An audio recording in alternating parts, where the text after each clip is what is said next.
YB 字典菜。每期 YB 字典都會為大家解讀一個唔係好深但好新嘅字。今日我哋為大家解讀嘅字係菜。菜通常係指蔬菜，而菜喺廣東話入邊有另一個意思，就係指女朋友或者係老婆。所以前度女友我哋可以叫做隔夜菜。咁初戀我哋可以叫做初菜。成日喺屋企唔出街嘅女朋友我哋可以叫做住家菜。成日指使女朋友做嘢我哋可以叫做點菜。咁阿嫲我哋可以叫做椰菜。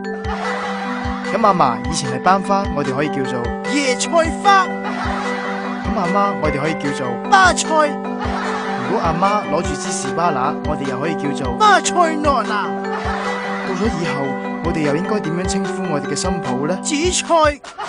幸福到一堆新抱圍住你氹氹轉我哋可以叫做四洲紫菜。咁孫新抱我哋可以叫做酸菜。咁如果孫新抱浸過鹹水翻嚟我哋可以叫佢做鹹酸菜。30幾40歲都仲未嫁得出去嘅女人我哋可以叫佢做正菜。每個月都要你上繳工資嘅女朋友叫做咁咪即係每個月要壓榨我，實係榨菜啦。搞到你頭都大埋嘅女朋友叫做大頭菜。喺印刷廠做嘢嘅女朋友我哋叫佢做油麥菜。溝女我哋叫做南方就叫芥菜，而北方就叫泡菜。崔教授不如推薦一下大家去邊度溝女好啊？咁梗係茂名嘅水東啦，因為水東芥菜啊嘛。唔中意食甜嘢嘅女朋友我哋可以叫佢做小棠菜。身材標青嘅女朋友叫做菠菜。咁請問邊個唔中意身材標青嘅女人做佢女朋友噶？菠菜冬。女朋友唔開心嘅時候我哋可以叫做菜單。喺屋企嘔到發煲嘅女朋友我哋叫做梅菜。後來先知道佢係舅父養大嘅我哋可以叫做梅菜扣肉。未夠稱嘅女朋友叫做娃娃菜。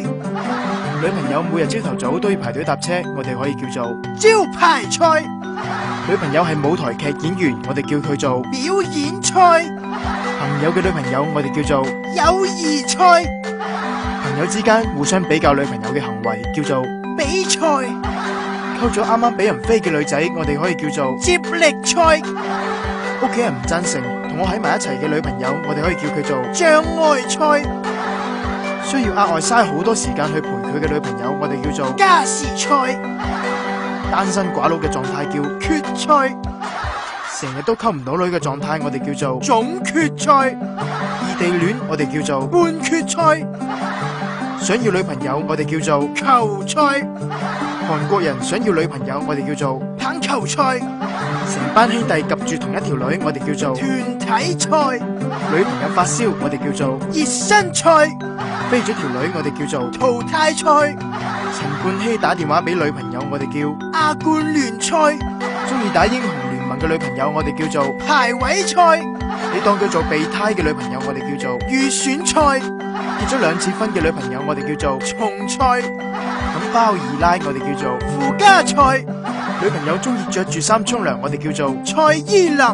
女朋友笑住同你分手叫做蔡少芬。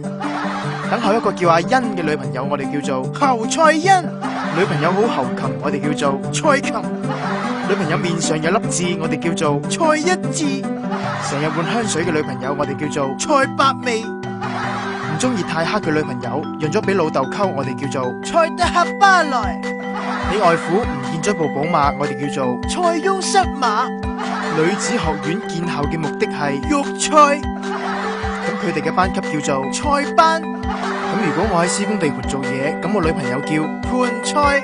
咁如果佢嚟探我班成班麻甩佬會有特殊嘅心理反應咁呢個狀況我哋叫做滿漢全席。